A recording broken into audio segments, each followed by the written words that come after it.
This passage from St. Luke's Gospel is a passage that speaks as much of the present as it does of the ancient past, because this passage speaks to us of the thanks that is owed to God by all of us in the human family. But that thanks continues to be given by only the smallest percentage of people. For although none of us actually is likely to find ourselves with leprosy as those 10 in the gospel, still in the sight of God, because of our human faults and failures, all of us are unclean, all of us alienated from God. Furthermore, like the lepers in the gospel story, we are unable to do anything about our human condition, which is naturally flawed and weak. So we are helpless to save ourselves. We too, like those lepers, are in need of the pity of God. And yet God has offered us so much, much more than pity. God has given us his love in spite of our sinfulness. This love is, of course, given through Jesus, who came to live among us and to actually give his own life in order that we might escape death. We have been cleansed by the dying of Jesus. We have been healed by his rising to new life. And what is it that we can give in return for this great gift of life here and hereafter? Absolutely nothing but our thanks and our praise. Today's gospel then answers that perennial question of why we should have to be present at Mass each Sunday. Why? Because this is the means that Jesus himself has given us by which we are to give thanks to God through him. This is why we call our gathering Eucharist, a Greek word meaning thanksgiving.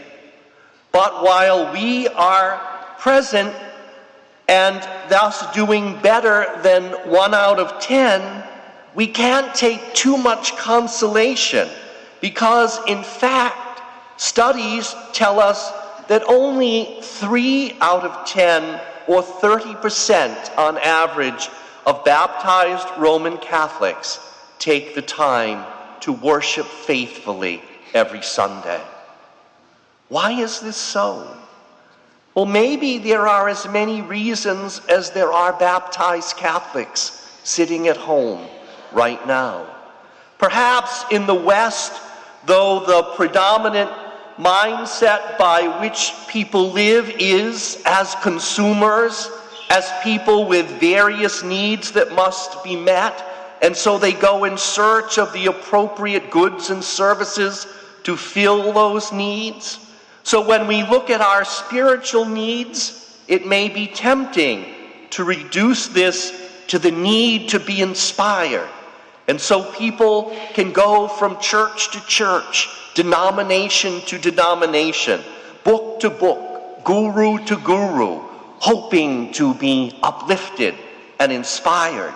If people don't like the priest or the preaching or the music, they move to the next church, or they change denominations, or they drop out altogether. How easily we can forget the origins of this word liturgy, which means public works, work of the people. Let us remember that we come here to work each week, never to be entertained, indeed to render more than to receive, to give more than to get. And the work we must do is to offer heartfelt thanks and praise to God in our common prayer and song. Sometimes people think they come to church to placate God and seek his favor in order that they might bargain with him for what they want. Now, while prayers of petition are always a part of our liturgy, these are not our primary purpose for being here. We come here not to ask God for what we think we need, but to give thanks to God for what we already have been given, which is that great victory over sin and death, a victory that is ours only through the death and resurrection of Jesus, a salvation that we could never acquire on our own. The individualism that sadly pervades our culture today causes some to ask why we can't just simply remain at home by ourselves and pray to God there, rather than have to make the effort to come out to church each Sunday. What we must remember is that we take part in the salvation Jesus won for us by sharing in his life.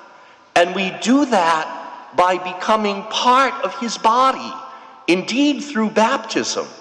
But how do we remain a part of that body after baptism, if not by partaking his body in the Eucharist? So the communion we share here is not simply communion with God, but also with one another. For although we are all God's adopted children through baptism, none of us is an only child. We have many brothers and sisters to whom we are closely connected by those bonds of baptism, and with whom we must share our faith and our life. The church, then, is our house as the family of God. And it is to this house that we come to share a meal that both symbolizes and actually creates our union with God and one another. So today, like the lepers healed in the gospel passage, we are invited to appreciate anew that we have been saved from a terminal condition, the human condition, a condition that is hopeless if it were not for Jesus Christ, because that human condition is the one that ultimately leads to our death. But by his own death and resurrection, Christ has given us hope of surviving even death. Thus, we have true and serious cause for gratitude. Therefore, let us never question why we need to return again and again each Sunday to express it.